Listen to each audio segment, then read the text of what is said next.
او دا د نبی علیه الصلاۃ والسلام حدیث مبارک هم دی. یو ځل نبی علیه الصلاۃ والسلام په مسجد نبوي کې مسله بیان کړه، ای زما صحابه جمعات له ډېر ټایم ورکوئ، جمعات له ډېر ټایم ورکوئ، جمعات نه په منډه مه وځئ. یو صحابي هغه راپاڅېدو څه کسان، د الله پیغمبره هغه پلان کې صحابي نه دی، هغه نوجوان هلک و، هغه جمعات له ټایم نه ورکوي. ته چې په جمع ودرېږي هغه ځان راورسوي، او څنګه چې سلام وګرځوي دعا وکړي بیا سمدستي وځي. دا شکایت په صحابه وکړو. نبی علیه السلام مسله بیان کړه جمعات له ټایم ورکوي، نو صحابه وایي پلان کې صحابي خو ټایم نه ورکوي. نبی علیه الصلاۃ والسلام وفرمایل ښه.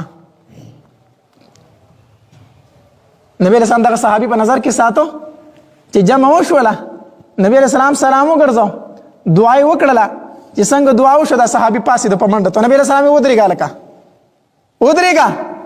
هغه صحابي ودرېدو. ما مسله بیان کړې ده چې جمعات له زیات وخت ورکړئ، جمعات کې ډېر ټایم تېروئ. په تا باندې ستا د ملګرو شکایت کړی دی چې ته جمعات له زیات ټایم نه ورکوې. راشي چې موږ نیت تړو زموږ سره ودرېږه او چې سلام وګرځم او دعا وکړم بیا په منډه وځي. د ملګرو ترې وضاحت وکړه ته ولې جمعات له ټایم نه ورکوې. ای صحابي سر ښکته کړو، هېڅ یې ونه وی.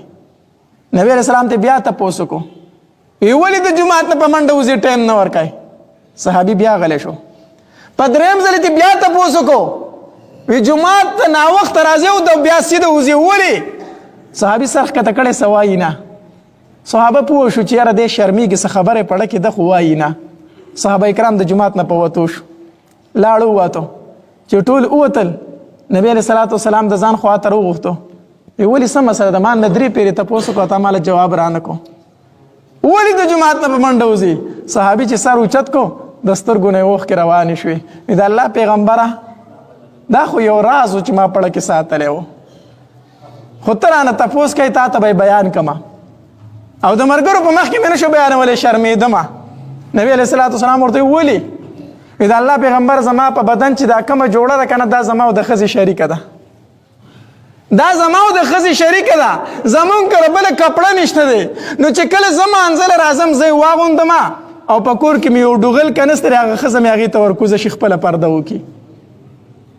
نو زه چې راشم په دې کې مونځ وکړمه بیا په منډه کور ته ځکه ځم چې هغه پکې مونځ وکړي، ځکه جومات کې نشم ایساری دی. د الله پیغمبر د ملګرو په مخ کې مې ته نه شو ویلی، شرمېدم. نبی علیه السلام یې ښه دا مسله ده. یا څه ورځې تېرې شوې یو غذا وشوله پای کې ډېر مال غنیمت راغی، مال غنیمت پکې ډېر راغی. نبی علیه الصلاۃ والسلام د دغې نوجوان صحابي کړو ډېر شی کپړې ولېږلې، ډېر شی امداد یې ولېږو. چې ولېږو دا ښځه شکي شوله چې نبی علیه السلام زما کړه ډېرې کپړې راولېږلې، د امداد سامان یې راولېږو. شکي شوله چې کله دا خاوند یې راغی کېنو، وی تا خو به نبی علیه الصلاۃ والسلام ته د خپلې غریبۍ څه ویلي نه، تا خو نبی علیه السلام ته د خپلې غریبۍ به څه نه ویلي.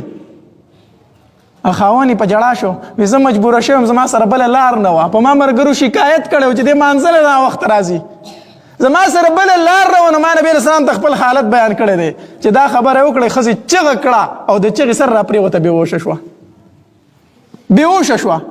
او چې په هوش کې راله یا لیتنی مت قبل هذا، هی افسوس چې دا ورځ ما نه وي لیدلې، زه د دې نه مخکې مړه وې. زما د خاوند د غریبۍ بېعزتي وشوله، زما د خاوند پرده پورته شو په جماعت کې، زما خاوند بېعزته شو، هی افسوس چې زما خاوند نه وی بېعزته شوی.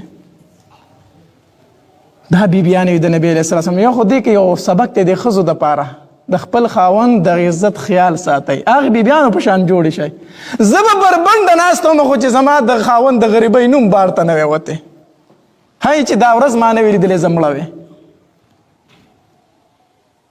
او دویم دا چې نبی علیه الصلاۃ والسلام فرمایلو جمعات لا زیات ټایم ورکوئ.